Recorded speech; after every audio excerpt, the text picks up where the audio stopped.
Já estamos de volta com o seu programa Estilo de Vida, hoje falando tudo a respeito de alterações na gestação. Doutora Virgínia, nós pedimos de algumas telespectadoras depoimentos, perguntas, para a gente conseguir entender um pouquinho mais a respeito dessa variação de alteração de pessoa para pessoa e até mesmo o que acontece realmente na gestação. Por isso eu vou pedir da nossa produção para colocar o nosso depoimento número 1. Meu nome é Jaqueline e eu tenho um bebê de 1 ano e 5 meses. Durante o meu período gestacional, eu não tive nenhum problema em relação à queda de cabelo, mancha na pele, aquelas manchas escuras que aparecem nas axilas e virilhas. Eu tive uma gravidez super saudável. Não tive nenhum problema estético em relação a isso. Porém, próximo a eu ter o meu bebê, já com 40 semanas, apareceram algumas pequenas estrias em volta do meu umbigo e que a médica já tinha dito, né, minha obstetra, que isso seria inevitável, mesmo com o uso de cremes que fizessem com que retardasse o aparecimento. E foi o que eu fiz. Eu fiz a utilização de vários cremes que são recomendados para grávidas, mas mesmo assim não teve jeito. Agora eu pergunto, o que ainda eu posso fazer para tentar reverter ou pelo menos amenizar, visto que elas já estão branquinhas, né, que dizem que é saradas no caso, não são mais avermelhadas, já são branquinhas. Bom, doutora, realmente a gente viu um depoimento aí, falando um pouquinho da história, né, dessa telespectadora, mas a gente estava conversando aqui no intervalo a respeito dos fatores de risco para as estrias, né? Isso, existem alguns trabalhos que conseguiram documentar, né, alguns fatores de risco para o surgimento das estrias. Então, assim, além da predisposição genética, né, que o paciente pode ter, as gestantes jovens que têm idade menor que 20 anos, elas têm uma tendência maior a apresentar estria. Além disso, as gestantes que têm um índice de massa corpórea maior do que 26, ou seja, têm um sobrepeso, também têm uma tendência maior. E aquelas que engravidam, né, e ganham peso mais do que 15 quilos, também têm uma maior chance. Além da raça branca, que também tem uma maior predisposição. Então, seriam esses 4 fatores de risco, né? Então, no final da gestação, realmente a paciente ela vai estar ali com o peso máximo, né, que ela ganhou, e é o período que aparece mais. Então, às vezes, ela fica, só no finalzinho, lá no final do 9º mês apareceu. Isso pode acontecer. E, realmente, os hidratantes, né, os cremes, os óleos, eles ajudam na manutenção da hidratação da pele, mas eles não evitam completamente o surgimento da estria, né? Se a paciente tem esses fatores de risco, né, eles não vão evitar. Mas é importante usar hidratante durante toda a gestação. Por quê? Porque a pele, a estria, ela acontece pelo estiramento da camada mais profunda da pele, que é a derme, né? Então, quando a gente hidrata bastante essa região, essa camada da pele ela fica menos rígida, né? E com isso, a chance de ter estria é menor, né? Mas não evita completamente se ela tiver esses fatores de risco que eu falei. Agora ela também perguntou pra gente o que ela pode fazer agora, já que as estrias estão no estágio mais avançado, como ela disse, saradas, com aquela cor mais branquinha, né? Porque quando ela aparece, ela é mais avermelhada. Isso. Então, assim, os tratamentos que são realmente mais efetivos, eles devem ser feitos no pós-parto, né? Então, assim, dentre as opções que a gente tem melhor resultado, seria o laser de CO2 ou o laser ébrio fracionado. Pode ser realizado também peelings químicos e microagulhamento. Então, assim, esses seriam os que a gente vê um resultado mais efetivo. Mesmo a estria já estando branquinha, ela pode realizar, né? O laser fracionado, no caso, a função dele seria estimular o colágeno para poder melhorar o aspecto da pele. A estria ela pode até não sumir completamente, mas a gente consegue amenizar. Então, assim, é importante, né, no caso, quanto mais cedo a paciente procure o dermatologista, ela vai ter um resultado melhor, né? Porque o tratamento ele é dependente da fase em que se encontra a estria. né? Então, se ela estiver ainda vermelhinha, a gente tem um resultado melhor. Mas mesmo estando branca, a gente consegue amenizar, melhorar mais, sim. Agora eu vou pedir para a nossa produção colocar o nosso depoimento número 2. Oi, meu nome é Luciana. Eu gostaria de saber se quando as mulheres estão grávidas, algumas aparecem mancha no rosto e se tem tratamento. Bom, produção, eu vou pedir para vocês repetirem aí a pergunta, porque a gente não conseguiu ouvir aqui, nem pode colocar. Obrigada. Então, vocês podem repetir a pergunta para mim, por favor, ou repetir o vídeo para a gente conseguir entender aqui. Oi, meu nome é Luciana. Eu gostaria de saber se quando as mulheres estão grávidas, algumas aparecem mancha no rosto e se tem tratamento.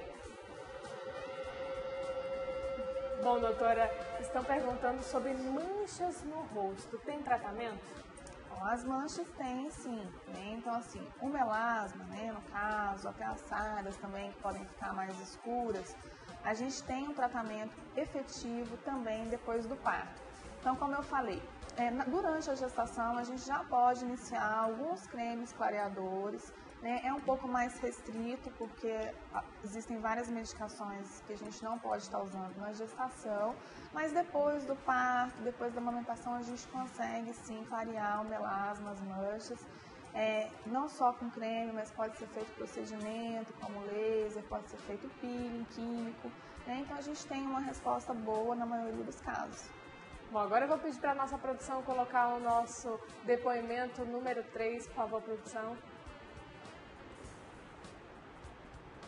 Oi, meu nome é Luzete. Durante a minha gestação eu tive um problema com o cabelo, caspa no cabelo. Eu gostaria de saber por quê. Bom, doutora, essa nossa telespectadora falou que teve problemas com o cabelo, inclusive com a caspa, que aumentou a quantidade durante esse período gestacional. Isso é normal? Pode acontecer também, porque assim, como as pacientes que já têm uma predisposição à dermatite seborreica, que é a caspa, né, são aquelas que geralmente também têm a pele mais oleosa. Então pode ter uma exacerbação, um aumento da quantidade de caspa, assim como pode ter de espinha, né? E a gente consegue melhorar também com shampoo durante a gestação, tá? Agora eu vou pedir para a nossa produção colocar a nossa próxima pergunta. Olá, meu nome é Ângela. Eu tive 4 gestações, sendo que na segunda gestação me senti muito mal e com efeitos corporais. Por exemplo, estrias, mal-estar, prisão de ventre, inclusive. Tudo que é de ruim, negativo da gravidez eu sofri somente na segunda gestação. Nas outras teve, mas não foi tanto. Por quê? Bom, ela relatou que teve 4 gestações e somente na segunda teve essas alterações físicas, inclusive estrias, mal-estar, prisão de ventre. Por que isso aconteceu somente na segunda gestação? Isso pode acontecer? Pode, assim, na verdade, nenhuma gestação é igual à outra, né? Então, assim, a gente pode ter uma gestação super tranquila na primeira e depois no segundo não ser, ou então vice-versa, né? Então, assim, a influência, como eu falei, de vários fatores, né? Então, assim, hormonal, metabólico, endócrino, tudo isso em conjunto é que vai, né, ocasionar, no caso, esse mal-estar que ela disse, né? As estrias, talvez ela tenha ganho um pouco mais de peso. Então, é diferente mesmo, nunca vai ser igual uma gestação da outra. Bom, doutora, a gente falou também a respeito de uma alteração fisiológica, que é aquela linha que aparece nessa região da barriga, linha nigra. Ela pode aparecer em outra parte do corpo também? Não, em forma linear é no abdômen mesmo, né? Mas como eu falei, pode escurecer outras áreas do corpo, né? Como axila, virilha, a face interna da coxa, a genitália externa, mas em forma de linha é no abdômen mesmo. Na verdade, assim, essa linha ela existe, a gente chama de linha alba, ela é branquinha, ela é invisível, da cor da pele, né? A gente não nota. Quando a gente está gestante, ela escurece, então ela passa a se chamar linha nigra. Ela é normal também aparecer? Normal, fisiológica, 90% das gestantes apresentam, geralmente tem regressão espontânea após o parto. Bom, doutora, uma outra alteração, a primeira que nós falamos é a respeito das espinhas, a acne. Eu vou pedir para a nossa produção colocar na nossa tela interativa número 5, que vai trazer alguns tópicos que nós vamos discutir aqui ao vivo sobre essa questão de diminuir essa quantidade de acne na pele. Uma forma de prevenção também, alguns hábitos, se é correto, se não. O nosso primeiro tópico fala sobre evitar o uso de maquiagem em excesso. Eu acho que isso serve para todos os públicos, né, doutora? Isso, não é só para as gestantes, né?